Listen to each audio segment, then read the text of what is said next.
Hello दोस्तों, स्वागत है आप लोग का हमारे चैनल एसएससी ड्रीम स्टडी पे। दोस्तों आज आपके आरआरबी एनटीपीसी एग्जाम 2025 के 14 जून के सेकंड शिफ्ट का भी एग्जाम खत्म हो चुका है, जिसके जीके जीएस के जितने रियल प्रश्न हमें मिले हैं उनका एनालिसिस हम आपके लिए लाए हैं। उससे पहले अगर आप लोग चैनल पर नए हैं तो चैनल को सब्सक्राइब कर लीजिए, वीडियो को लाइक करिए और अपने दोस्तों के साथ ज़्यादा से ज़्यादा शेयर करिए। और डिस्क्रिप्शन में हमने अपने टेलीग्राम चैनल का लिंक दे रखा है, उसको जा करके ज्वाइन कर लीजिए।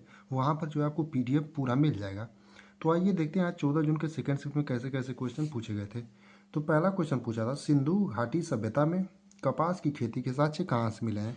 यानी कि सिंधु घाटी सभ्यता जो है वहाँ पर कपास की खेती की जो है साक्ष्य किस स्थान से मिले हैं, ये क्वेश्चन आपका पूछा था।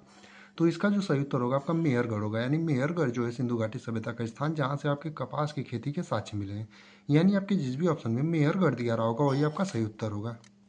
अगला प्रश्न पूछा था, कन्नौज का त्रिपक्षीय संघर्ष किसके बीच हुआ। और ये भी जो है आपका बहुत ही बढ़िया प्रश्न था और बहुत हार्ड प्रश्न नहीं था कि कन्नौज का त्रिपक्षीय संघर्ष किसके बीच हुआ। तो आपका जो सही उत्तर होगा राष्ट्रकूट, प्रतिहार और पाल वंश के बीच। यानी आपके जिस भी ऑप्शन में राष्ट्रकूट वंश, प्रतिहार वंश और पाल वंश दिया रहा होगा वही आपका सही उत्तर होगा। यानी कन्नौज का जो त्रिपक्षीय संघर्ष है दोस्तों आपका तीन वंशों के बीच हुआ था, राष्ट्रकूट वंश, प्रतिहार वंश और पाल वंश। अगला प्रश्न पूछा था, 11वीं अनुसूची में पंचायत में कितने विषय हैं। यानी कि आपकी जो 11वीं अनुसूची है उसमें जो आपका पंचायत है उसमें कुल कितने विषय हैं, ये क्वेश्चन आपका पूछा था। तो 11वीं अनुसूची में जो पंचायत में आपके कुल विषय हैं 29 विषय हैं। यानी आपका जो सही उत्तर होगा 29 विषय होगा। यानी आपके जिस भी ऑप्शन में 29 विषय दिया रहा होगा वही आपका सही उत्तर होगा। अगले प्रश्न पर जाने से पहले आपसे कहना चाहेंगे कि अभी तक अगर आप लोगों ने चैनल को सब्सक्राइब नहीं किया तो कर लीजिए, क्योंकि आपको जो है सभी शिफ्टों का यहाँ पर एनालिसिस दिया जाएगा और आपको एग्जाम रिलेटेड किसी भी एग्जाम रिलेटेड हर एक जो है नोटिफिकेशन रिलेटेड सब कुछ आपको यहाँ पर प्रोवाइड किया जाता है। और आप लोगों में से जो भी लोग पेपर देकर आए होंगे वो लोग किसी भी क्वेश्चन में अगर थोड़ा मोड़ा गलती होगा तो आप लोग कमेंट करके क्यों जरूर बताएंगे, क्योंकि क्वेश्चन जो है थोड़ा मोड़ा इधर उधर हो जाता है। तो अगला प्रश्न पूछा था, 8वीं अनुसूची में अब तक कितनी भाषाएं हैं। यानी कि 8वीं अनुसूची जो है उसमें कुल कितनी भाषाएं हैं, ये क्वेश्चन आपका पूछा था। तो 8वीं अनुसूची में जो कुल भाषाएं हैं आपकी 22 है। यानी आपका जो सही उत्तर हो जाएगा वो 22 होगा। यानी आपके जिस भी ऑप्शन में 22 दिया रहा होगा वही आपका सही उत्तर होगा। अब देखते हैं अपने अगले वाले प्रश्न को, यानी कि पांचवा वाला। तो ये भी जो है एग्जैक्ट क्वेश्चन नहीं पता चल पाया क्या था, खेलो इंडिया पैरा गेम्स 2025 कहाँ हुए।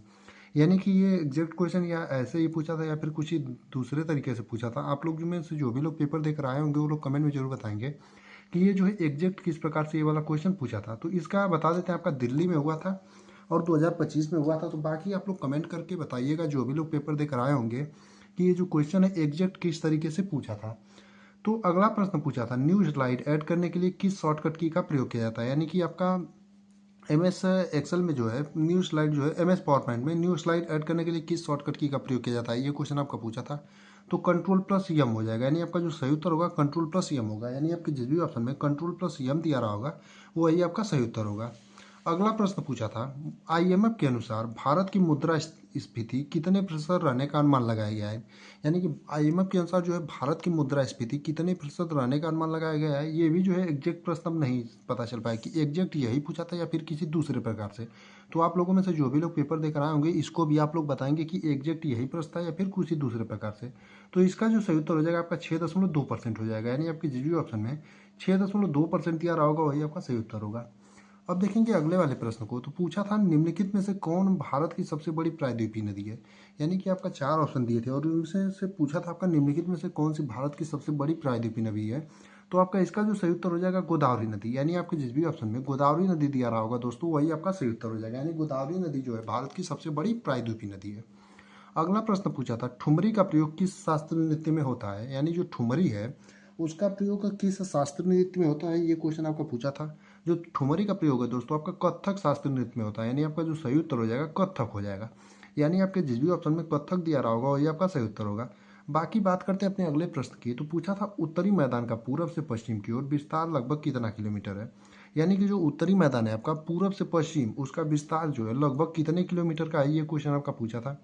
तो 2400 किलोमीटर होगा। यानी आपका जो सही उत्तर होगा दोस्तों उत्तरी मैदान का पूरब से पश्चिम की ओर विस्तार जो होगा 2400 किलोमीटर होगा। यानी आपके जिस भी ऑप्शन में 2400 किलोमीटर दिया रहा होगा वही आपका सही उत्तर होगा। बाकी 10 ही प्रश्न हमें मिल पाए थे दोस्तों आज के सेकंड शिफ्ट के, जिनका एनालिसिस हमने आपको करा दिया है। तो आप लोगों में से जो भी लोग पेपर देकर आए होंगे वो लोग कमेंट करके जो भी बचे हुए क्वेश्चन होंगे उन्हें कमेंट में बताएंगे या फिर आप लोगों को डिस्क्रिप्शन में टेलीग्राम चैनल का लिंक दे रखा है, वहाँ पर जाकर के आप टेलीग्राम चैनल पर क्वेश्चनों को बता सकते हैं। क्योंकि ये जो क्वेश्चन होते हैं जिनका पेपर आगे आने वाले दिनों में होता है, उनके लिए ये क्वेश्चन थोड़ा मोड़ा हमारा एनालिसिस जो है हेल्पफुल साबित हो जाता है कि उनको अनुमान लग जाता है कैसे कैसे पेपर आते हैं। तो आप लोग जो है कमेंट में क्वेश्चनों को जरूर भेजिएगा।